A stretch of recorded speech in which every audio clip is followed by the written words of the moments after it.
C'était censé être un lundi ordinaire à la gare routière de Silver Pin Transit, un de ces matins où la routine avale les minutes dans la brume. Mais en moins de 5 minutes, un chien policier retraité allait griffer la surface d'un secret si glaçant que chaque agent présent ce jour-là en garderait les poils hérissés pendant des semaines. Personne n'avait remarqué la valise au départ. Elle traînait là, terne et banale, jusqu'à ce que Brutus commence à grogner. Pas un grognement anodin, non, un son brut, profond, semblable à celui qu'il poussait autrefois en Afghanistan lorsque l'air vibrait de tension et que quelque chose d'invisible se préparait à exploser. Et cette fois encore, il avait raison. La brume du matin enveloppait tout. Une nappe grise ondulait lentement sur le bitume du parking, entourant les navetteurs à peine réveillés, accrochés à leurs gobelets de café brûlant et à leurs sacs de travail. Silver Pin Transit n'était pas une de ces gares où il se passait grand-chose.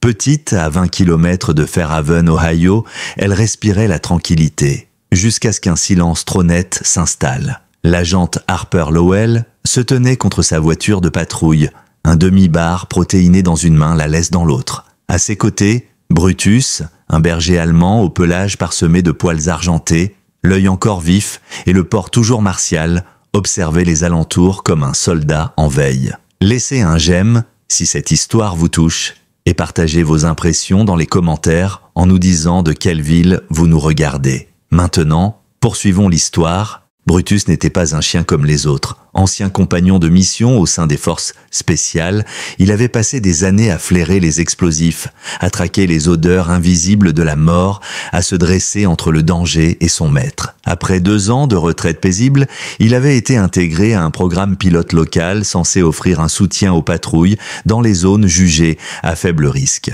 Harper, vétérane elle aussi, réservée, observatrice dans la trentaine, formait avec Brutus une paire silencieuse mais indissociable. Leur lien n'avait pas besoin de mots. Il était forgé dans le même acier, dans les mêmes silences pleins de sens. La voix métallique du système d'annonce grésilla au-dessus de leur tête, tandis qu'une femme tentait de retenir son enfant curieux de courir après des pigeons et que 2 adolescents se disputaient la possession d'une seule paire d'écouteurs. Tout semblait normal, jusqu'à ce que Brutus s'arrête net. Harper leva les yeux. « Brutus, qu'est-ce qu'il y a, mon grand ?» Mais il ne répondit pas. Il s'immobilisa, tendu comme un câble, ses oreilles se dressèrent, son museau descendit, sa queue se figea. Puis il tira sur la laisse avec une force soudaine, avançant à pas feutrés vers un banc en bois au bout du quai. Sous le banc reposait une valise. Maroun foncé, angle râpé, une roue cassée, rien de particulièrement suspect à première vue. Sauf qu'il n'y avait pas d'étiquette, personne autour ne semblait l'avoir déposée. Et surtout, le comportement de Brutus était passé de la promenade paisible à l'alerte militaire en 1 seconde. Harper plissa les yeux. « Ça, c'est pas normal », murmura-t-elle. Brutus gratta la valise avec ses 2 pattes avant. Mais ce n'était pas comme lorsqu'il détectait de la drogue, ni même comme lorsqu'il identifiait des explosifs. C'était plus frénétique, presque désespéré. Une urgence qu'elle n'avait pas vue chez lui depuis des années. Elle leva le bras et appela un agent de sécurité posté un peu plus loin. « Évacuez le quai, tout de suite. Faites reculer tout le monde. » Les passants levèrent les yeux, confus, mais l'avertissement se propagea rapidement. « Une alerte à la bombe ?» demanda un garde. « C'est possible, » répondit Harper sans quitter la valise des yeux, sa main sur l'arme à sa hanche. « Ou pire !» Brutus émit un aboiement sec. Harper s'avança d'un pas. « Reste, Brutus !» Mais il ne bougea pas. Il gémit, gratta de nouveau. Puis soudainement il s'assit, raide, silencieux, le regard verrouillé sur la valise comme s'il regardait un fantôme. Ce qu'il faisait là, il ne l'avait plus fait depuis leur mission à Mazar et Sharif. Et cela voulait dire une seule chose. Si vous êtes encore avec nous à ce point de l'histoire, vous savez déjà que ce n'est pas juste un récit sur une valise oubliée. C'est une histoire d'instinct, de loyauté, de ces moments où un chien voit ce que personne d'autre ne veut voir. Si vous croyez au pouvoir des animaux pour sauver des vies, abonnez-vous dès maintenant à Brave Hearts United, là où nous partageons de vraies histoires de courage, de compassion et du lien muet entre les héros à 4 pattes et les humains qu'ils protègent. Centrale, ici Delta 3, possible menace, demande renfort, équipe déminage et service de protection de l'enfance en stand-by. Annonça Harper dans sa radio, sa voix calme, mais ses mains moites. Elle s'accroupit lentement, le regard rivé à celui de Brutus. « Qu'est-ce que t'as trouvé, mon grand ?» Un bruit, feinte, presque un soupir, Elle redressa la tête, un gémissement. Personne autour ne sembla réagir. Puis le son revint, léger, étouffé. Un sanglot. Ce n'était pas un adulte, ni un animal, c'était un enfant. Harper sentit sa respiration se bloquer. Son cœur tambourina, elle fit un pas de plus vers la valise.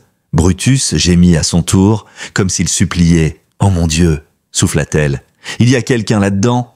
Mais elle ne pouvait pas ouvrir. Le protocole exigeait d'attendre. L'équipe de déminage était à 10 minutes. Si la valise était piégée, elle pourrait être responsable d'une explosion. Elle recula, tira sur sa radio de nouveau. Maintenez le périmètre, ne laissez personne approcher. Et soudain la valise bougea, à peine. Un sursaut, un frémissement, mais suffisant. Harper dégaina son arme. « Éloignez-vous !» cria-t-elle. Quelques curieux, encore postés derrière les barrières, reculèrent. Brutus posa une nouvelle fois sa patte sur la valise. Puis, 2 aboiements, nets, clairs, comme dans le temps, lorsqu'il signalait la présence d'un être humain encore en vie. Harper n'attendit plus. Elle tomba à genoux, attrapa la fermeture éclair et la tira. Un bruit rauque s'échappa. L'odeur arriva d'abord, sueur, tissu sale, colle, peur. Puis elle le vit. Une petite chaussure rose et jaune, des yeux grands, figés, terrifiés. L'enfant ne devait pas avoir plus de 4 ans. Sa bouche était bâillonnée avec du ruban adhésif, ses poignets ligotés, ses genoux ramenés contre sa poitrine comme une tortue dans sa carapace. Il était en vie. « Seigneur !» souffla Harper en tirant doucement le garçon hors de la valise. Il ne pleurait pas, il ne parlait pas. Il tremblait simplement dans ses bras, comme s'il avait été froid depuis très longtemps. Brutus lécha doucement la petite main nouée de l'enfant, et celui-ci cligna des yeux, comme s'il sortait à peine d'un cauchemar. Harper arracha le ruban de sa bouche avec précaution, ses mains tremblantes. L'enfant avait la gorge sèche, ses lèvres fendillées, mais il respirait. Il était là, vivant. Central, ici Delta 3. Je confirme, un enfant vivant, retrouvé dans la valise. Besoin d'ambulance immédiate et d'une équipe de psychologues spécialisés. Je le tiens dans mes bras. Il est conscient.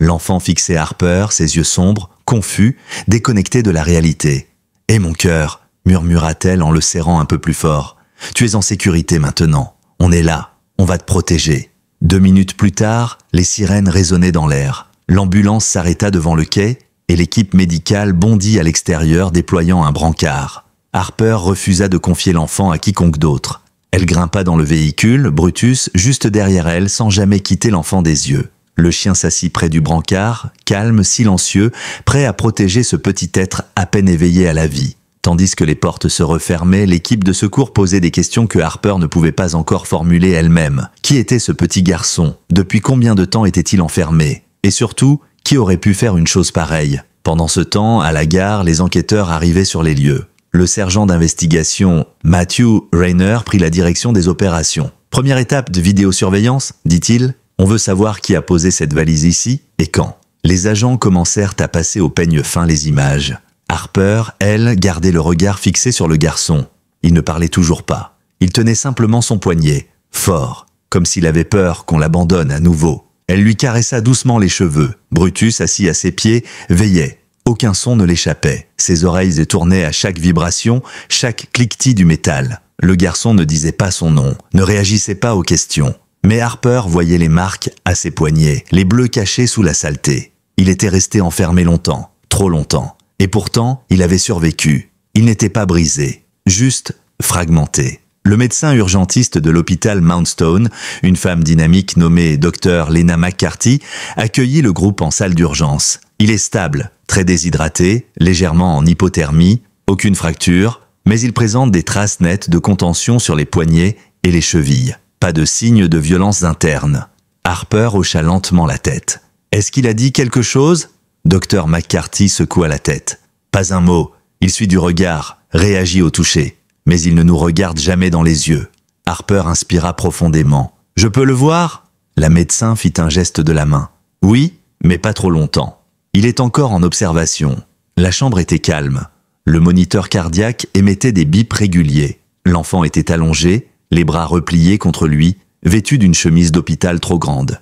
Son visage semblait propre, mais son regard restait ailleurs. Harper s'assit doucement à côté de lui. « Tu te souviens de moi ? Je suis Harper, et lui c'est Brutus, c'est lui qui t'a trouvé. » Au nom du chien, l'enfant cligna des yeux. Lentement, Presque imperceptiblement, il tourna la tête vers la porte. Brutus entra doucement, posa son museau sur le lit. Et là, un miracle silencieux, l'enfant tendit la main. Une main tremblante, hésitante, mais bien réelle. Il toucha l'oreille de Brutus, puis glissa ses doigts dans la fourrure. Harper retint ses larmes. Ce simple geste voulait dire qu'il y avait encore quelque chose d'intact en lui. Un lien, un espoir. Pendant ce temps, à l'unité d'analyse, Rainer faisait défiler les vidéos de surveillance encore et encore. Quelque chose le gênait. La personne qui avait laissé la valise portait une capuche grise. Pas de visage visible. Aucun geste brusque, pas d'hésitation. Cette personne savait exactement où se trouvaient les caméras et comment les éviter. Sur un arrêt d'image, il nota un détail étrange, un bracelet d'amitié, rose et blanc, au poignet gauche, fait à la main. Probablement par un enfant, pas commun sur un homme. Il attrapa son téléphone. « Harper, je t'écoute » répondit-elle d'une voix basse. « Je crois qu'on tient un indice. Pas de visage, mais un bracelet rose et blanc, poignet gauche, et aucune correspondance dans notre base de données criminelle. » Harper fronça les sourcils. « Tu crois que c'est une femme ? Soit une femme, soit quelqu'un qui voulait qu'on le pense. Mais ce qui est pire, c'est que la personne était calme. Ce n'était pas une fuite, c'était un dépôt méthodique. » Cette nuit-là, Harper rentra chez elle avec Brutus. L'enfant, désormais surnommé Little J par le personnel hospitalier, dormait sous sédatif. Harper ne pouvait s'empêcher de penser à ses yeux. Il n'était pas juste terrifié. Il semblait entraîné à ne pas parler, ou puni s'il le faisait. Elle s'assit sur son canapé, une tasse de thé froid à la main, lorsqu'un SMS s'afficha sur son téléphone. Numéro inconnu, aucun nom, aucun identifiant. Le message disait simplement « Je l'ai fait parce que je devais le faire. Il est plus en sécurité maintenant. Ne me cherche pas. » Harper resta figée. Elle relut le message plusieurs fois, puis baissa les yeux vers Brutus. Le chien grogna, pas vers elle, vers la porte. Il s'était levé, les muscles tendus. Quelque chose, ou quelqu'un, était là. Harper se leva lentement, sa main sur la crosse de son arme. Elle s'approcha de la fenêtre. Rien. La lumière du porche vacillait. Les feuilles bruissaient, mais rien ne bougeait. Puis Brutus avança, ne fit aucun bruit. Il reniflait le sol.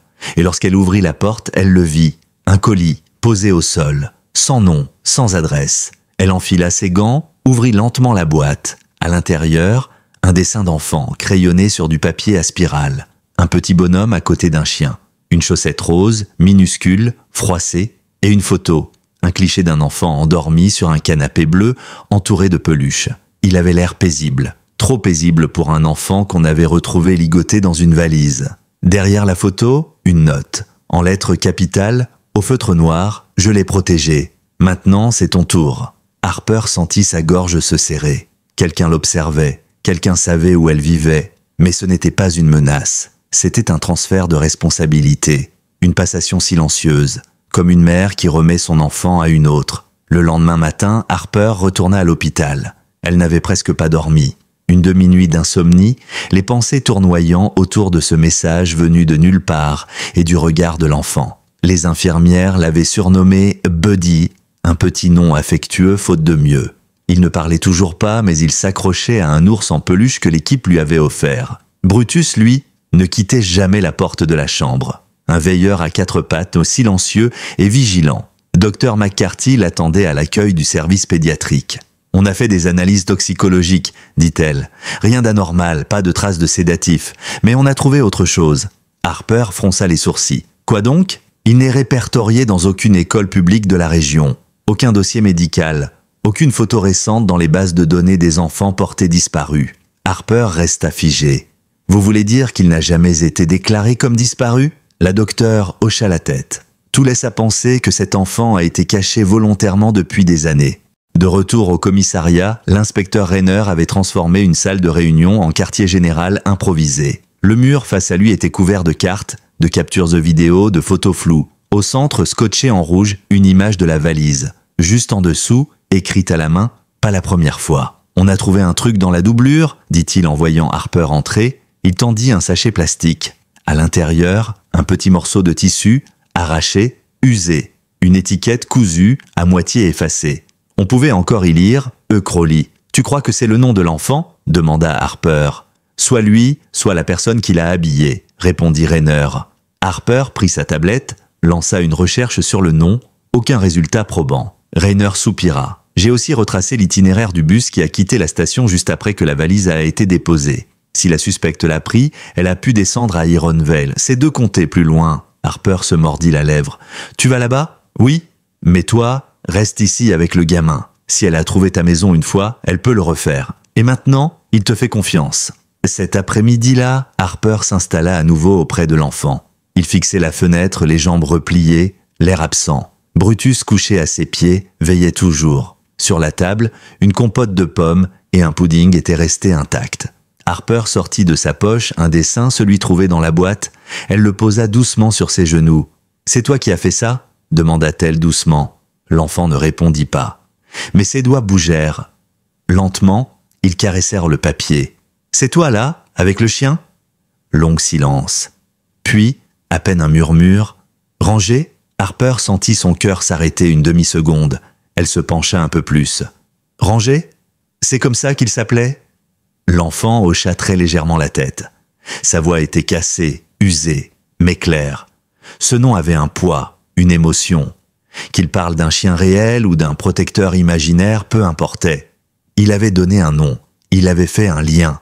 « Tu es en sécurité maintenant, » dit Harper doucement. « Personne ne va te faire de mal. » Il leva les yeux vers elle pour la première fois depuis la valise. « Promis ?» Harper retint ses larmes. « Promis. » Ce soir-là, Rainer rappela depuis Ironvale. « Je pense avoir trouvé le point de chute, dit-il. Une cabane calcinée en lisière de forêt, à 6 kilomètres de l'arrêt de bus. Les pompiers sont intervenus 2 jours plus tôt. Du papier brûlé, des tissus, pas d'ADN exploitable. Quelque chose d'utile ? Demanda Harper. Bien plus que ça, répondit-il. Des dessins accrochés au mur, comme celui que tu as. Le même enfant, le même chien. Et un vieux matelas, des chaussures, des jouets. C'était pas juste un abri, c'était une maison. Le lendemain matin, Harper trouva dans son casier une enveloppe sans timbre, sans nom, seulement son prénom écrit à la main. À l'intérieur, une photo. Une femme blonde, la trentaine, tache de rousseur, debout dans un champ fleuri, tenant la main de l'enfant. Propre, heureux, une note griffonnée au dos. Il m'appelait maman, mais je n'étais pas que ça. Juste quelqu'un qui a essayé. Harper lut la phrase 3 fois. Ce n'était pas une confession. C'était un adieu, un passage de relais. Et pourtant, comment une femme qu'il aimait pouvait-elle le laisser dans une valise? La question la hantrait pendant des jours. Elle sortit du bureau, Brutus à ses côtés, une brise légère caressant son visage. Le chien renifla la photo, puis tourna la tête vers le vent, comme si le parfum de cette femme était encore là, quelque part dans l'air. « Allez, partenaire, » dit Harper, « on a des questions à poser. » Ils arrivèrent à Ironvale juste après midi. Une petite ville morne, des façades défraîchies, un supermarché poussiéreux, 2 stations-service et un centre médical communautaire. Rainer l'attendait près du sentier qui menait à la cabane brûlée. « C'est là. Les pompiers ont fait leur job, mais personne n'est revenu depuis. Tu es prête ?» Harper serra les sangles de son gilet. « Je le suis jamais. Mais on y va. » La montée dura une 20aine de minutes. Un sentier étroit, bordé de pins. Les oiseaux chantaient au loin, mais plus ils s'enfonçaient, plus le silence devenait dense. Brutus ouvrait la marche, tendu, l'oreille alerte. Quand ils atteignirent la clairière, Harper sentit quelque chose se tordre en elle. Ce n'était pas de la peur, c'était une forme de reconnaissance, une douleur familière. L'entrée de la cabane n'était plus qu'un cadre calciné. Les murs noirs semblaient figés dans un cri, mais le sol tenait encore debout. Et dessus, des dessins à la craie, un soleil, des chiens, des maisons, un monde d'enfants griffonné à même le bois. Sur un mur épargné par les flammes, un calendrier fabriqué à la main. Du scotch médical pour relier les feuilles. Chaque jour coché avec des étoiles, des cœurs, des croix. Le dernier jour, vide. Elle suivait une routine, murmura Harper. Pas une planque, une tentative de normalité. Brutus grogna soudain. Il tourna la tête vers un coin sombre, derrière une chaise brisée. Là, une pile de livres brûlés. Des histoires d'animaux, des contes pour enfants. L'un d'eux encore lisible, rangé, et le grand jour courageux. Harper se figea. Il a dit « Rangé, pas Brutus ». C'était son nom, le chien du livre.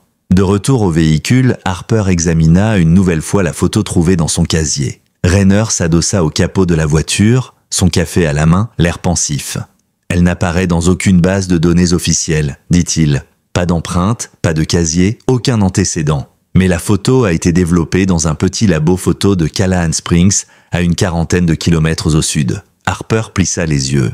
Callahan Springs, c'est une ville minuscule, une épicerie, une quincaillerie et un centre de santé communautaire, compléta Rainer. Soins gratuits, pas de question, si elle cherchait à fuir le système, c'est là qu'elle aurait emmené l'enfant. Harper hocha la tête. Ils roulèrent ensemble jusqu'à Callahan Springs. Le centre était modeste mais propre. À l'accueil, une jeune femme nommée Cassie, fatiguée mais courtoise, scruta la photo avec prudence. « Je ne suis pas censée donner d'informations, dit-elle. Ce petit garçon a été retrouvé ligoté et enfermé vivant dans une valise, répliqua Harper doucement. Nous ne cherchons pas à punir quelqu'un. On veut juste comprendre. Cassie soupira, puis pencha la tête. Elle est venue 3 fois. Elle disait s'appeler Willow, pas Deidee. Elle pleurait quand on posait trop de questions. L'enfant avait des bleus, elle disait qu'il venait d'avant. Elle a dit d'où elle venait, me demanda Rainer. Non, mais elle a demandé s'il y avait des gens capables de réparer un toit ou de construire un poêle à bois. Elle essayait de bâtir quelque chose, je crois, un refuge. Elle ne faisait confiance à personne. Cassie fouilla dans un tiroir. Elle a laissé ça une fois, un post-it avec un numéro d'urgence au cas où elle ne reviendrait pas.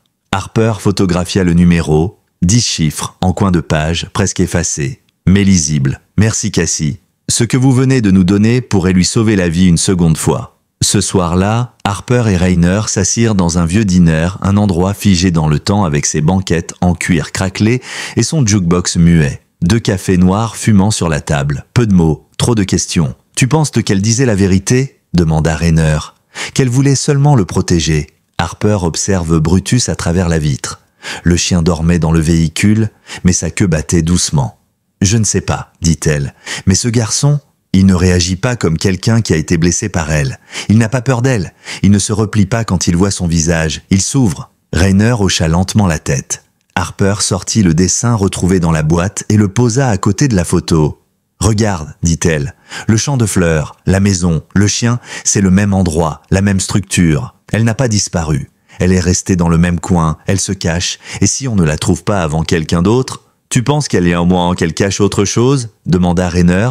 Harper hocha la tête. « Je pense qu'on n'a vu qu'un fragment de la vérité. » Pendant ce temps, à l'hôpital, l'enfant, que tout le monde appelait encore Buddy, était réveillé. Il mangeait à nouveau une moitié de sandwich au fromage grillé, quelques bouchées de compote. Une infirmière souriait doucement, l'encourageant sans mots. Lorsque Harper entra, il leva les yeux. Brutus s'avança aussitôt, posa doucement son museau contre la jambe du lit. L'enfant leva la main et gratta l'arrière de son oreille. Un automatisme, presque un réflexe. « Ton dessin était très joli, » dit Harper doucement. « Je l'ai vu, ta maison. » Le champ, le chien. Les yeux de l'enfant s'illuminèrent un peu. « La porte bleue » chuchota-t-il. Harper hocha la tête. « Oui, et les fleurs aussi, et le chien rangé. »« C'était ton chien ?» Il secoua la tête très légèrement. « C'était le sien. » Puis il ajouta, presque dans un souffle, « Mais elle disait que je pouvais monter sur son dos quand j'étais fatigué. » Harper sentit sa gorge se nouer. « Tu sais comment elle t'appelait ?» L'enfant acquiesça lentement. « Miles. » Harper resta figé. Un prénom, un vrai prénom. Elle se leva en vitesse, attrapa son ordinateur et lança une recherche. Rien dans les bases classiques. Pas de Miles enregistré dans l'État d'Ohio. Aucun Miles correspondant aux caractéristiques du garçon dans les bases des enfants disparus. Mais dans une base de données ancienne, liée à la protection de l'enfance, un vieux drapeau apparut. Nom, Miles Crowley. Date de naissance inconnue. Statut, transféré sous protection judiciaire. Tuteur, Crowley Martin biologique, puis Crowley Camille, non custodial. Statut du dossier. Clos. Transfert interrompu. Harper sentit un frisson la traverser. Un vieux nom ressurgit. Camille Crowley, le nom inscrit sur des rapports internes qu'elle avait vaguement lus des années plus tôt. Elle fouilla dans ses notes. À l'époque, lorsque la valise avait été retrouvée, Rainer avait dit que la silhouette vue dans les vidéos lui semblait familière. Mais il n'avait trouvé aucun lien. Maintenant, ils en avaient un. Le matin suivant, Harper se rendit au vieux bâtiment des services familiaux de Sanderville, en périphérie de la ville. Moquette élimée, lumière blafarde, file d'attente silencieuse. Elle avait rendez-vous avec Madame Janie Solar, une assistante sociale à la retraite, rappelée spécialement pour l'affaire. Une femme au regard sec mais clair. Elle feuilleta le dossier devant elle, puis leva les yeux. « Oui, je me souviens de cette affaire. »« Vous vous souvenez de Miles ?» demanda Harper. Madame Hollard hocha la tête. Et de Camille aussi. C'était un enfer ce dossier. Le père de l'enfant, Martin Crowley, avait obtenu la garde après un jugement contesté. Personne ne savait qu'il avait un dossier de maltraitance sous scellé. Camille, demi-sœur de la mère décédée, avait tout tenté pour récupérer le garçon. Mais légalement, elle n'avait aucun droit. Pas de logement stable, pas de soutien familial, personne ne l'a cru. Harper ferma les yeux. « Et vous avez fermé le dossier ?» Janice Hollard soupira. « On n'avait pas le choix. Officiellement, tout était en ordre. Mais moi j'ai toujours su qu'elle l'avait pris pour le sauver, pas pour le voler. » En sortant du bâtiment, Harper resta un long moment sur le trottoir, les bras croisés, le regard perdu. Brutus posa doucement sa truffe contre sa jambe. Camille Crowley n'avait pas kidnappé cet enfant. Elle l'avait soustrait à un système qu'il avait abandonné. Mais cela ne répondait pas à la question la plus lourde. Pourquoi une valise? Harper monta dans sa voiture de service et appela Rainer. « Tu ne vas pas y croire, dit-elle. » Il écouta en silence, pendant qu'elle lui exposait tout. Camille Crowley, demi-sœur oubliée, décision de justice ratée, système défaillant, disparition du père et de l'enfant après l'échec du recours. Lorsqu'elle termina, il poussa un long soupir. Donc, elle a vécu cachée avec l'enfant pendant presque 5 ans, et personne ne s'en est rendu compte, ajouta Harper.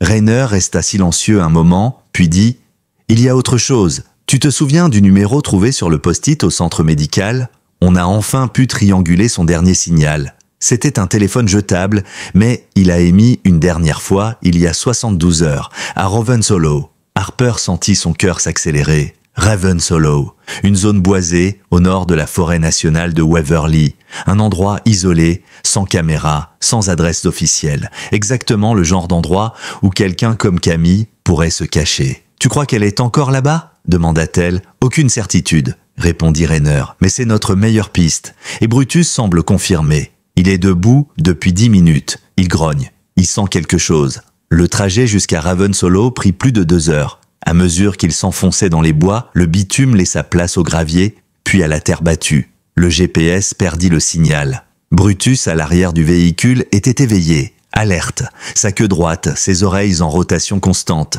Lorsqu'ils arrivèrent au point de départ du sentier, il bondit hors du véhicule et se mit à flairer le sol avec intensité. « Il a trouvé une piste !» murmura Harper. Rainer vérifia sa torche et ferma son gilet pare-balles. « Alors allons-y !» Ils marchèrent pendant une demi-heure, suivant Brutus à travers les feuillages, les ronces et les racines. Le chien avançait vite, mais sans précipitation. Il suivait une odeur que seuls ses instincts de chien de guerre pouvaient déchiffrer. Et puis, sans prévenir, la forêt s'ouvrit sur une clairière. Là, au centre, se dressait une cabane rudimentaire. Toit de tôle ondulé, fenêtres couvertes de planches, une pile de bois empilée à l'extérieur et de la fumée qui s'échappait d'un tuyau. Quelqu'un était à l'intérieur. Harper dégaina son arme, Rainer fit de même. « On y va doucement, dit-elle. » Ils firent un pas. Et puis, une voix s'éleva depuis l'intérieur, calme, fatiguée, résignée. « Vous pouvez baisser vos armes, je ne vais pas fuir. » Harper s'avança prudemment. La porte s'ouvrit. Camille Crowley se tenait là, les mains en l'air, plus maigre que sur la photo, les traits tirés, des cernes profonds sous les yeux. Mais toujours ce regard doux, cette présence calme. « Vous avez retrouvé Miles ?» demanda-t-elle. Harper hocha la tête. « Il est en sécurité. » Camille ferma les yeux un instant. « Alors c'est tout ce que je voulais entendre. » Elle ne protesta pas lorsque Rainer la menotta. Elle ne cria pas, ne pleura pas. Tandis qu'il la conduisait au véhicule, elle se tourna vers Harper. « Je savais qu'un jour quelqu'un viendrait, mais je devais lui donner une chance. » Harper fronça les sourcils. « Pourquoi la valise, Camille ? Pourquoi ne pas juste le laisser à la porte d'un poste de police, d'un hôpital ?» Camille s'arrêta de marcher. Sa voix se brisa. « Parce que quelqu'un nous suivait, quelqu'un savait. Je n'avais plus de temps. Je voulais qu'il soit trouvé rapidement. Et je savais qu'un chien sentirait quelque chose, que vous viendriez. » Ce soir-là, Harper s'assit seul dans le couloir de l'hôpital. Camille était en détention, mais en attente d'évaluation psychologique. Miles dormait, une peluche contre sa joue, un bruit de vagues diffusé dans la pièce pour l'apaiser. Brutus veillait comme toujours, couché devant la porte. Harper révisait ses notes. Elle pensait à tout ce qui avait permis ce sauvetage. Un message anonyme, une boîte déposée la nuit, une cabane dans les bois, un chien qui n'avait jamais douté. Ce n'était ni un badge, ni une procédure, ni même une enquête bien huilée qui avait sauvé cet enfant. C'était de l'instinct, de la loyauté, de l'amour brut. Le lendemain, la salle d'audience était silencieuse. Pas de journalistes, pas de caméras, juste des bancs usés, des documents jaunis, des avocats fatigués. Camille Crowley se tenait droite devant le juge, menottée, vêtue d'un sweat gris. « Je ne l'ai pas enlevé pour le blesser, dit-elle d'une voix claire. Je l'ai pris parce que personne n'a voulu écouter, parce que je savais qu'il ne survivrait pas. » Elle ne supplia pas. Elle n'essaya pas de minimiser. Elle dit simplement la vérité. Harper était assise au fond de la salle, Miles à ses côtés, propre, rassasié, silencieux mais calme, Brutus à ses pieds. Lorsque le juge prononça sa décision, personne ne parla. Camille serait placée en observation psychologique, les charges allégées. Le dossier de Miles serait rouvert. La juge recommanda la garde temporaire à un tuteur approuvé. Une voix s'éleva doucement. « Madame Lowell ?» Harper tourna la tête. Une représentante des services sociaux s'approcha. « Vous êtes celle qui l'a trouvé, celle qui a gagné sa confiance. Si vous le souhaitez, le conseil serait prêt à étudier votre dossier pour une garde temporaire. » Harper baissa les yeux vers Miles. Il leva la main doucement et la posa dans la sienne. Elle n'eut pas besoin de répondre. Les semaines qui suivirent furent remplies de papiers, de rendez-vous, d'audiences administratives et de visites à domicile. Harper transforma petit à petit sa maison en un lieu vivant. Sa petite maison de plain-pied, autrefois silencieuse et presque vide, accueillit désormais les bruits de crayons qui grattent, de jouets qui tombent, de rires étouffés, de cauchemars parfois aussi. Sur la table basse s'accumulaient des puzzles inachevés, des carnets à dessin, quelques peluches en pagaille, et toujours une trace de poils de Brutus sur le canapé, les coussins, les tapis, les vêtements. Miles ne parlait pas beaucoup, il n'en avait pas besoin. Il appelait Harper D et Brutus T. De petits noms courts, presque chuchotés, comme des mots qu'on garde près du cœur. Lorsqu'un orage éclatait, il se glissait sous une couverture, le chien roulait contre lui. Lorsqu'il avait faim, il tendait la main vers la cuisine, sans mots, mais avec confiance. Harper s'adaptait, elle n'attendait pas de lui qu'il explique ce qu'il avait vécu. Elle attendait simplement qu'il respire librement. Et lentement, il commença à le faire. Brutus, lui, s'était transformé en ombre fidèle. Il suivait Miles de pièce en pièce, s'asseyait sous la table pendant les repas, dormait au pied de son lit. Il s'interposait même, parfois, entre le petit garçon et la porte d'entrée, comme s'il s'agissait d'une mission. Il ne grognait plus, il ne haletait plus, il veillait. Pas par instinct militaire, par amour. Le moment le plus marquant arriva un soir de semaine, banal sur le papier. Miles, assis sur le canapé avec Brutus, se mit à rire. Un vrai rire, soudain, fort. Il riait parce que Brutus avait aboyé contre l'aspirateur. Harper, figé sur le pas de la porte, sentit ses yeux s'embuer. Ce rire-là valait plus que tous les témoignages, que toutes les évaluations psychologiques, que toutes les déclarations à la cour. C'était un rire né d'un endroit qu'on croyait perdu. Un jour, Harper l'emmena acheter un cartable. Elle lui avait dit qu'il pourrait choisir celui qu'il voulait. Il avait hésité longuement. S'était finalement arrêté sur un modèle bleu avec un dessin de fusée. Ce soir-là, il l'avait posé sur la table du salon et l'avait regardé comme s'il contenait un trésor. Il ne dessinait plus de valises, plus de murs noirs. Il dessinait des champs, des arbres, des maisons, des chiens. Parfois, une cabane au toit en tôle avec un porche et un chien nommé Ranger qui attendait assis. Un samedi matin, alors que Harper versait du café dans sa tasse, son téléphone vibra. C'était Rainer. « Allume la télé » dit-il simplement. Elle prit la télécommande, passa sur une chaîne d'information locale. L'image s'afficha. Enquête ouverte sur un département de protection de l'enfance après la réapparition d'un dossier classé en 2019. Le bandeau défilait lentement. Des preuves indiquent que des erreurs graves ont mené à la perte de la garde d'un enfant vulnérable au profit d'un parent précédemment accusé de maltraitance. Harper porta la main à sa bouche. Ce que Camille avait dit, c'était vrai, confirma Rainer au bout du fil. Une lanceuse d'alerte a transmis l'intégralité du dossier. Les plaintes contre le père avaient été scellées à tort. Le juge qui avait tranché en sa faveur a pris sa retraite l'année dernière, discrètement. « Et maintenant ?» demanda-t-elle. « L'enquête est en cours, mais la procureure va probablement abandonner toutes les charges restantes contre Camille. Le système a commis une faute grave. » Harper baissa les yeux vers la table. Un dessin de Miles était posé là. Un champ, une maison, un soleil et une silhouette féminine à côté d'un enfant. Pas de valise, pas d'obscurité, juste la lumière et une paix fragile mais réelle. Une semaine plus tard, Camille Crowley fut libérée sous contrôle judiciaire. Aucun journaliste ne parvint à la joindre. Elle refusa toutes les interviews. Elle n'était pas là pour la gloire, elle n'avait jamais voulu de lumière, juste la sécurité. À la demande du service de protection de l'enfance, un rendez-vous fut organisé dans un parc discret, à la périphérie de Sanderville. Harper arrive avec Miles et Brutus. Camille attendait déjà, assise sur un banc, un livre entre les mains.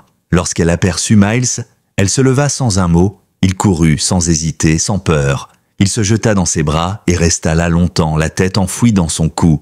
Puis il recula et dit simplement « Tu m'as protégé ». Camille ferma les yeux, la voix brisée. « J'ai essayé, mon chéri.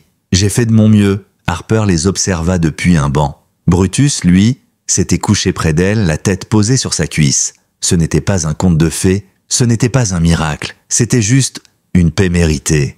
Un mois plus tard, Harper se tenait droite, légèrement mal à l'aise, sur la scène de la mairie de Silver Pine. La salle était remplie, chose rare dans cette petite ville d'habitude si discrète. Famille, agents en uniforme, élus locaux, tout le monde était là. Le maire, un homme aux manières trop raides pour ses habits de cérémonie, tapota maladroitement le micro. Aujourd'hui, nous rendons hommage à l'agente Harper Lowell et à son partenaire à quatre pattes, Brutus, pour leur courage exemplaire et leur engagement. Mais au-delà des médailles, nous saluons aussi la puissance du lien entre un chien et un enfant, entre un instinct et une vérité que personne ne voulait voir. Les applaudissements éclatèrent, nourris, sincères. Harper ne dit rien. Elle s'agenouilla simplement à côté de Brutus, qui portait un collier décoré d'un petit ruban bleu et une médaille brillante. Elle lui murmura doucement « Tu l'as sauvé. Tu nous as sauvés tous les deux ?» À ce moment-là, Miles sortit des coulisses, vêtu d'un petit costume mal ajusté, et se précipita sur la scène. Il se jeta dans les bras de Harper, puis caressa la tête de Brutus. Le public se leva, certains pleuraient, d'autres souriaient en silence. Ce soir-là, une fois les projecteurs éteints, la ville replongée dans son calme habituel, Harper rentra chez elle avec Miles et Brutus. Elle le borda comme chaque soir, ajustant la couverture, allumant le petit projecteur d'étoiles au plafond et lançant le bruit de vagues qui l'aidait à dormir. Elle s'assit sur le bord du lit. « Tu as encore peur parfois ?» demanda-t-elle. Miles secoua doucement la tête. « Non, à cause de Brutus, et parce que je sais que je ne suis plus perdu. » Elle lui embrassa le front. « Tu ne l'as jamais été, Miles. Tu attendais juste d'être trouvé. » Les jours suivants, Harper remarqua que Miles dessinait à nouveau. Mais cette fois, les scènes étaient différentes. Des arbres, des cabanes, des chiens qui courent, un garçon et un chien côte à côte. Parfois, une femme de dos, les bras levés vers le ciel. Ils dessinaient la mémoire, ils dessinaient la paix. Le soir, ils allaient marcher dans les rues calmes de Silver Pine. Brutus marchait en tête, les oreilles redressées. Les passants s'arrêtaient parfois, certains pour serrer la main d'Harper, d'autres pour caresser Brutus. Mais tous avaient quelque chose à dire. Merci, bravo. Ou simplement un hochement de tête lourd de sens. Parce que tout le monde avait entendu parler de la valise, de l'enfant, du chien. Et chacun, dans son cœur, avait senti que cette histoire les avait changés un peu. Une nuit, Harper se leva pour aller boire un verre d'eau. En passant devant la chambre de Miles, elle s'arrêta. Il parlait dans son sommeil. Doucement, un murmure paisible. Elle entra discrètement. Il tenait Brutus contre lui, la tête posée sur son flanc. Et dans ses bras, l'ours en peluche d'hôpital délavé mais intact. Elle sentit une chaleur étrange monter en elle, un sentiment qu'elle n'avait pas connu depuis longtemps. Pas seulement de la protection, mais un ancrage, une raison. Quelques jours plus tard, Harper reçut un courrier officiel. Le juge de la jeunesse avait validé la demande de garde permanente. Elle pouvait désormais adopter Miles si elle le souhaitait. Elle resta longtemps, seule dans son bureau, le regard figé sur cette feuille. Puis, elle alla dans la chambre. Miles jouait avec Brutus, un camion miniature dans une main. Elle s'assit en face de lui. « Tu veux qu'on soit une vraie famille ? Qu'on signe les papiers pour que je devienne ta maman ?» Miles leva les yeux. Il réfléchit, puis hocha lentement la tête. « Tu es déjà madé ?» dit-il simplement. « Mais si tu veux signer pour de vrai, moi je veux bien. » Ce soir-là, Harper pleura pour la première fois depuis le début de toute cette histoire. Pas des larmes de peur ou de rage, des larmes de soulagement. Parce que l'enfant qui avait émergé d'une valise dans la brume lui avait appris à revivre lui aussi. Une semaine après avoir reçu l'approbation du tribunal, Harper signa officiellement les papiers. Dans un petit bureau au mur beige et à la moquette usée, entourée d'un représentant des services de l'enfance et d'un assistant juridique, elle grava son engagement noir sur blanc. Miles, assis sur ses genoux, tenait un feutre rouge et gribouillait dans un coin du formulaire. Lorsqu'on lui demanda s'il voulait ajouter quelque chose, il hocha la tête. Il dessina un petit cœur entre leurs deux noms. Une nouvelle plaque fut discrètement apposée sur la boîte aux lettres. Harper and Miles Lowell. Ce n'était pas une révolution, ce n'était pas bruyant, c'était juste. L'installation de cette nouvelle vie ne fut pas parfaite. Il y avait encore des nuits sans sommeil, des réveils en sursaut, des silences prolongés, des éclats de voix involontaires, mais il y avait aussi des progrès, des rires en cuisine, des courses improvisées dans le jardin, des soirées pyjama à trois, Brutus roulait comme un vieux lion au milieu d'eux, et peu à peu la maison devint ce qu'elle n'avait jamais vraiment été, un foyer. Un dimanche matin, Harper sortait de l'épicerie avec un sac de provisions quand son téléphone vibra. C'était Rainer. « Tu vas vouloir entendre ça, dit-il. » Elle posa le sac dans le coffre et monta dans sa voiture. « Je t'écoute. » Rainer hésita une seconde, puis lâcha. « Tu te souviens de la cabane dans les bois ? Les experts viennent de confirmer que certaines des traces retrouvées appartenaient à une troisième personne. Pas Miles, pas Camille. »« Une autre femme ?» demanda Harper. « Non, un homme. Inconnu pour le moment, pas répertorié dans les bases judiciaires, mais présent sur plusieurs objets dans la cabane, notamment sur des pages brûlées et un jouet cassé. » Harper sentit un frisson la parcourir. « Tu penses qu'il s'agit de celui qui les suivait ? Je ne sais pas encore.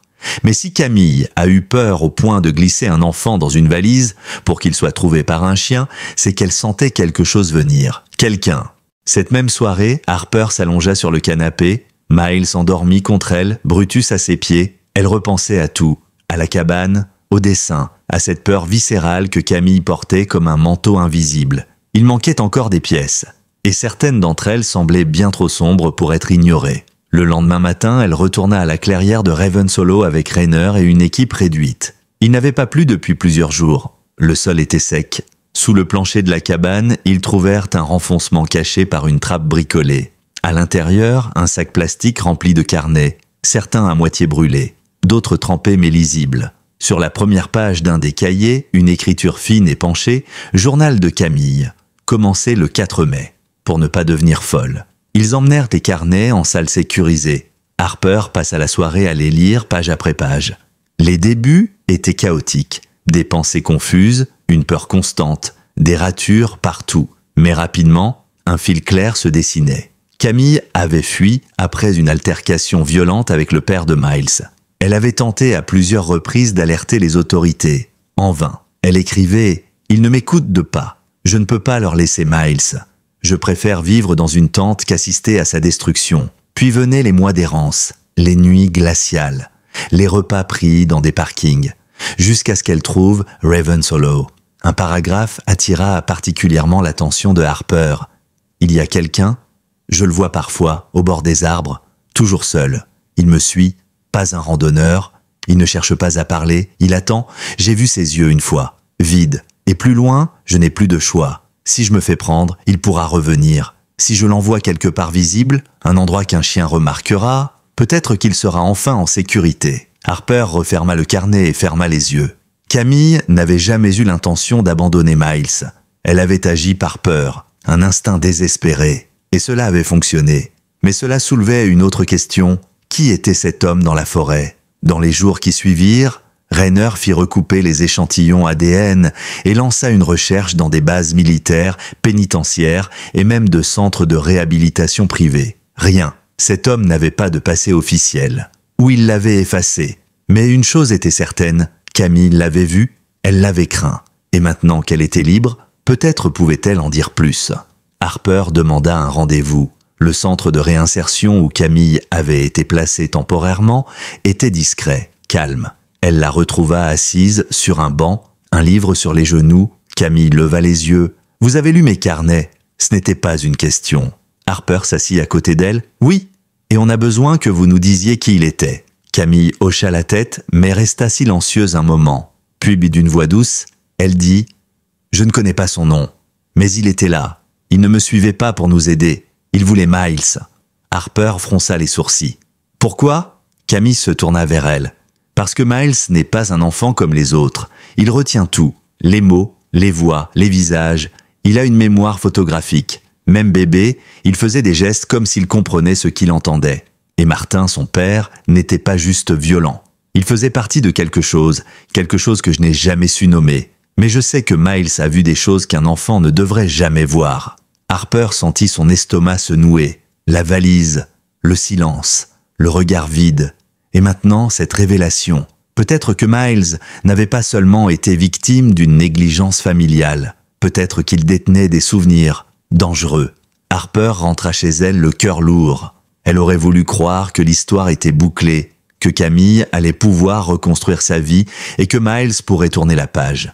Mais tout dans les propos de Camille indiquait le contraire. Quelque chose planait encore, invisible, menaçant. Ce n'était pas seulement un passé douloureux qui revenait à la surface. C'était un risque, un danger réel, vivant, quelque part dans l'ombre. Et il n'y avait qu'un enfant, un chien et une femme déterminée entre lui et cette menace. Le soir venu, Harper mit Miles au lit. Il lui demanda si elle pouvait rester un peu. Elle s'allongea à côté de lui, Brutus au pied du lit. Dans la pénombre, elle sentit la petite main de Miles attraper la sienne. « Des questions, Marc » murmura-t-il. « Est-ce qu'il va revenir ?» Harper inspira lentement. « Qui, mon cœur » L'homme de la forêt ?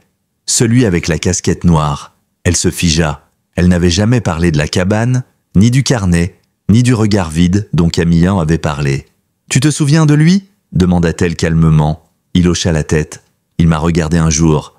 Il m'a dit de ne rien dire, mais je crois qu'il savait pas que je savais déjà tout. » Ces mots frappèrent Harper comme une gifle invisible. L'enfant savait. Il avait vu, entendu. Il portait dans sa mémoire quelque chose que d'autres voulaient effacer. Et il était assez intelligent pour comprendre ce que cela impliquait. Elle lui serra la main plus fort. « Tu n'as plus à avoir peur, on est là. Moi, Brutus, et tout le monde qui veille maintenant. » Le lendemain matin, elle appela Rainer d'urgence. Ils se retrouvèrent dans un café isolé de la ville voisine. Elle lui raconta ce que Miles avait dit. Rainer ne fut pas surpris. On a lancé une enquête plus large, basée sur les dernières données ADN. Une correspondance partielle est remontée dans une base de données fédérale classée. On n'a pas encore d'identité, mais les premières analyses indiquent un lien possible avec un ancien contractuel militaire disparu depuis 7 ans. Harper fronça les sourcils. « Tu veux dire qu'on parle de quelqu'un formé ? Oui, et dangereux. Ce type n'est pas juste un rôdeur, il a des compétences et un passé trouble. » Pendant les jours suivants, une surveillance discrète fut placée autour de la maison de Harper. Une voiture banalisée, 2 agents en civil et un dispositif d'alerte silencieuse. Elle n'en parla pas à Miles. Il semblait aller mieux. Il avait commencé à poser des questions sur l'école, sur les autres enfants, sur comment ça se passait d'avoir des copains. Il s'ouvrait, enfin. Et Harper voulait lui offrir un espace sans peur, même si elle, en silence, continuait à dormir d'un œil. Puis, un matin, alors qu'elle rentrait de ses courses, elle trouva sur sa boîte aux lettres une enveloppe. Aucun timbre, pas d'adresse, juste son prénom tracé à l'encre noire. À l'intérieur, une photo, prise de loin. On y voyait Harper et Miles sortant d'une boutique, souriant. La photo n'était pas ancienne, 2-3 jours tout au plus. Et au dos, une phrase manuscrite. « Ce n'est pas terminé, il s'en souvient. Moi aussi. » Elle rentra à l'intérieur et verrouilla chaque porte. Elle vérifia les caméras. L'alarme. Puis elle appela Rainer. « Il est là ?» Il nous observe. « Tu n'es pas seul ?» répondit-il, « mais on va devoir jouer autrement. » Il a réussi à passer à travers tous les radars, et s'il agit, il faudra être plus rapide que lui. Ce soir-là, elle dormit dans la chambre de Miles, Brutus couché en travers de la porte. Le chien ne dormait pas. Il écoutait. Lui aussi savait. Vers 2 heures du matin, Brutus se redressa d'un coup. Il ne grogna pas. Il resta figé, les oreilles pointées vers la fenêtre. Harper ouvrit les yeux, puis elle l'entendit, un pas sur le gravier, léger, contrôlé. Quelqu'un marchait près de la maison. Elle se leva sans bruit, prit son arme de service et s'approcha lentement de la fenêtre du salon.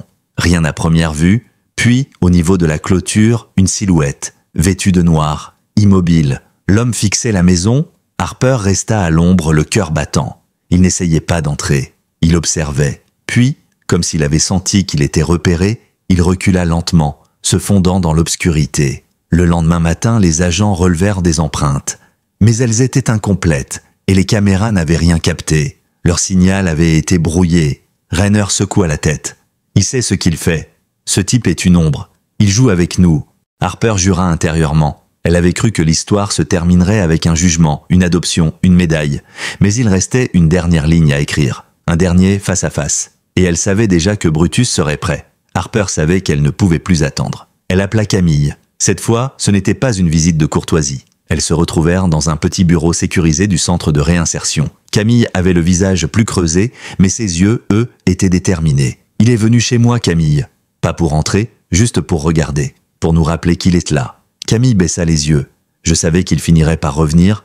C'est pour ça que j'ai tout écrit dans ses carnets. Même si je disparaissais, je voulais que quelqu'un sache ce qu'il faisait, ce qu'il disait. Harper s'approcha, s'accroupit à son niveau. « Dis-moi ce que tu n'as pas mis dans les carnets. Dis-moi ce que tu as caché, même à toi-même. » Camille la fixa un long moment, puis murmura « Il n'était pas seul. » Cette phrase résonna dans la pièce comme un coup de tonnerre. « Comment ça ?» demanda Harper tendu. « Il y avait d'autres hommes. Une nuit, alors que je ramenais Miles de la rivière, j'ai vu 2 silhouettes près de la cabane. Ils sont repartis quand ils m'ont vu. Mais je suis sûr qu'ils étaient avec lui. Ils portaient des casquettes identiques, des insignes que je ne reconnaissais pas. J'ai entendu l'un d'eux parler de ne pas laisser de traces. Et c'est là que j'ai su que ce n'était pas juste une histoire familiale. » Harper se releva. Elle comprenait. Camilla n'avait pas fui un père instable. Elle avait fui une cellule organisée, un groupe structuré, peut-être militaire, peut-être privé, mais avec des ressources, une méthode et un objectif. Et Miles avait vu ou entendu quelque chose qu'il voulait effacer. De retour à la maison, Harper installa un nouveau protocole, double verrouillage électronique, capteur thermique, micro-caméras autonomes. Brutus semblait comprendre. Il ne quittait jamais la chambre de Miles. Et Harper dormit désormais sur le canapé du salon, arme chargée à portée de main. Elle se refusait à vivre dans la peur, mais elle ne laisserait personne poser un doigt sur cet enfant. Puis, une semaine plus tard, tout bascula. C'était un mercredi soir. Pluie fine sur les vitres. Miles jouait à faire rouler une voiture le long du rebord de la table. Harper préparait un dîner simple. Brutus, comme toujours, veillait. Un grondement sourd, pas un aboiement, un avertissement. Harper leva les yeux. Le chien fixait la porte d'entrée. Il ne bougeait pas. Puis il s'élança. Un choc sourd fit vibrer la serrure. Quelqu'un forçait la porte. Harper attrapa son arme et cria « Miles, dans la salle de bain, verrouille-toi !» Le garçon obéit sans poser de questions. Il attrapa Brutus au passage. Le chien hésita. Il voulait rester, mais Harper hurla « Protège-le !» et Brutus fila. La porte céda. 2 hommes, masqués, vêtus de noir, se précipitèrent à l'intérieur. Harper fit feu. L'un d'eux tomba immédiatement, l'autre roula derrière le canapé. Échange de tirs. Les balles sifflaient. Harper se déplaçait vite, précise, formée. Elle entendit la porte arrière s'ouvrir. Un 3e homme, ils étaient 3. Et puis, un cri. Pas un cri humain, un cri animal, Brutus. Un fracas de verre brisé, des grognements, des cris étouffés. Harper, le cœur en feu, traversa le couloir. Elle vit l'un des hommes à terre, la gorge déchirée. Brutus, ensanglanté, protégeait Miles derrière lui. Le 3e homme avait levé une arme. Harper n'hésita pas. Elle tira. 1 fois, 2 fois. L'homme s'écroula. Silence. Puis des pleurs. Miles était vivant. Brutus, blessé mais debout. Harper s'agenouilla, prit le visage de l'enfant entre ses mains. « Tu vas bien, mon chéri ?»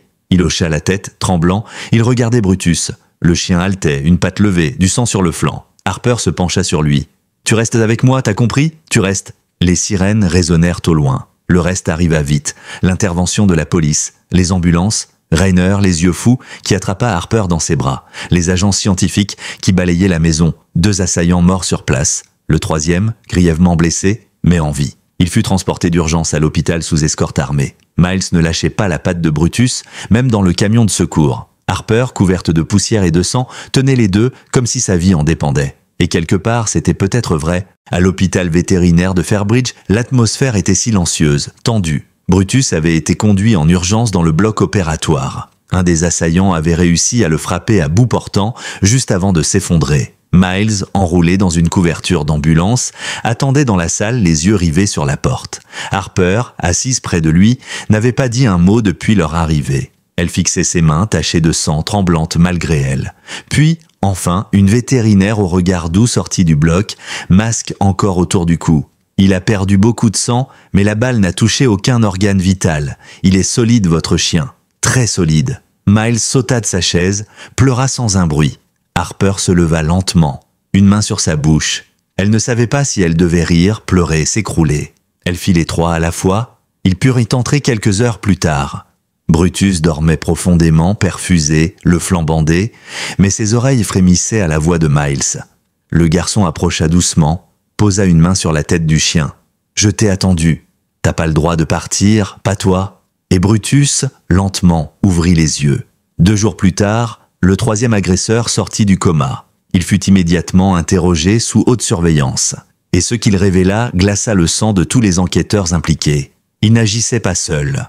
Ils appartenaient à un groupe privé de récupération, mandaté par un réseau discret d'anciens contractuels militaires spécialisés dans l'effacement de témoins, dans la gestion de dossiers sensibles. Leur cible, un enfant porteur d'une mémoire extraordinaire qui avait vu des choses lors de réunions confidentielles dans la maison de son père, des choses qui ne devaient jamais sortir. Mais ce qu'il n'avait pas prévu, c'était l'animal, ce chien, ce vieux chien retraité, que personne ne regardait plus, et qui avait tout changé. L'affaire fit discrètement le tour des services fédéraux, le groupe fut démantelé, mais aucune communication publique ne fut faite. Trop risqué, trop compromettant.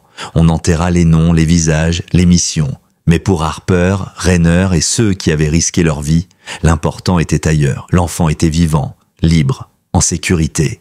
Harper fut reçu quelques semaines plus tard dans le bureau du procureur adjoint. On lui remit une citation d'honneur, mais elle n'en parla jamais à Miles. Elle préféra encadrer un de ses dessins, celui où l'on voyait un chien debout sur une colline, un petit garçon à ses côtés et un soleil immense derrière eux. Ce dessin-là, elle le posa dans le salon, bien en vue. Brutus mit du temps à se rétablir, mais il retrouva sa force. Moins rapide, un peu plus fatigué, il n'en restait pas moins le gardien de Miles. Ils marchaient tous les trois dans les bois, certains après-midi, le long de sentiers paisibles. Harper racontait des histoires inventées. Miles écoutait. Brutus veillait. Un jour, assis sur le bord d'un lac, Miles demanda « Est-ce que tu crois que Brutus sait ce qu'il a fait pour moi ?» Harper regarda le chien, qui dormait à moitié, la truffe levée vers le vent. « Je crois que oui, mais je pense qu'il s'en fiche. Il voulait juste que tu sois heureux. » L'école reprit quelques semaines plus tard. Miles y entra avec son sac à fusée sur le dos. Il se tourna vers Harper au portail. « Je peux dire que j'ai un chien héros ? Tu peux dire que t'as un frère à quatre pattes ?» répondit-elle en souriant. Et il partit en courant, comme tous les autres enfants, mais avec un passé qu'aucun d'eux n'imaginait. Camille, de son côté, reconstruisait doucement sa vie. Elle avait choisi de ne pas reprendre la garde de Miles, pas parce qu'elle ne l'aimait pas, mais parce qu'elle savait qu'il avait trouvé un équilibre, et qu'il fallait parfois aimer assez pour s'effacer. Elle envoyait une lettre par mois, toujours signée « Ta maman qui veille toujours, même de loin ». Harper les lisait à voix haute sur le canapé, pendant que Brutus dormait sur le tapis et que le feu crépitait dans la cheminée. Le temps passa, lentement, doucement, comme il le fait dans les villes où l'on a décidé de guérir. À Silver Pin, les habitants n'oubliaient pas ce qui s'était passé, mais ils n'en parlaient plus comme d'un drame, plutôt comme d'une renaissance. Un rappel que même l'horreur peut accoucher de lumière, à condition qu'il y ait quelqu'un pour l'allumer. Harper reprit son poste au commissariat, mais elle réduisit ses heures. Elle préférait être là quand Miles rentrait de l'école, qu'il racontait ses histoires d'amitié, ses goûters échangés, les bêtises faites en douce. Elle souriait à tout, même aux petits tracas, parce que c'était la preuve qu'il vivait enfin comme un enfant, un vrai, et qu'il n'était plus défini par une valise abandonnée au bord d'un sentier. Brutus avait son coussin attitré, près de la baie vitrée. Il passait ses journées à observer les oiseaux ou à se laisser caresser par les voisins qui passaient. Il était devenu une figure dans la rue. Certains enfants s'arrêtaient même pour lui lire des livres à voix haute. Il avait ce don rare, faire en sorte que les gens se sentent importants simplement en les regardant. Un jour d'automne, alors que les feuilles recouvraient les trottoirs comme une couverture d'ambre, Miles rentra de l'école avec une rédaction à faire. Le sujet, écrit sur ton héros. Harper s'attendait à ce qu'il parle d'elle, ou peut-être de Rainer, mais ce soir-là, à table, il sortit la feuille et lut à voix haute « Mon héros s'appelle Brutus. C'est un chien ? Il est vieux, il sent un peu la poussière, et il ronfle très fort. Mais il m'a trouvé quand j'étais perdu. Il a su que j'étais là, alors que personne ne savait. Il m'a protégé de l'homme qui faisait peur, il m'a suivi partout, même quand j'étais en colère, même quand je criais. Il est resté... Mon héros, c'est un chien parce qu'il n'a jamais demandé pourquoi. Il a juste aimé. Harper sentit ses yeux picoter. Elle se leva, alla vers Brutus, s'agenouilla près de lui. Il leva les yeux, la truffe humide. Elle le serra doucement contre elle. « Tu l'as ramené à la vie. Tu nous as ramenés tous les deux. » Des années plus tard, quand Miles serait devenu un jeune homme, il parlerait encore de cette époque, pas comme d'un traumatisme, mais comme d'une histoire étrange où un chien oublié avait sauvé un enfant invisible. Il raconterait cette histoire à d'autres, à ses enfants peut-être, ou à des salles pleines, et chaque fois qu'il prononcerait le nom de Brutus, une lumière passerait dans ses yeux. Harper, elle, écrivit un livre, Le chien qui voyait dans les valises. Ce n'était pas un roman, pas vraiment une biographie, c'était un témoignage, un hommage à ceux qu'on oublie, aux mères qui fuient dans le silence, aux enfants qui portent des secrets plus grands qu'eux, et aux chiens qui n'abandonnent jamais. La dernière phrase du livre disait simplement « Il n'a jamais demandé à être un héros, il voulait juste retrouver un enfant. » Et il l'a fait. Et quelque part dans une maison modeste de Silver Pin, un vieux chien dormait paisiblement, entouré de ceux qu'il avait aimés, protégé de tous les démons et honoré comme il le méritait. Non pas avec des statues, mais avec des histoires, racontées au creux de l'oreille, le soir, quand la lumière baisse, et que les enfants, avant de s'endormir, murmurent encore « Merci Brutus ».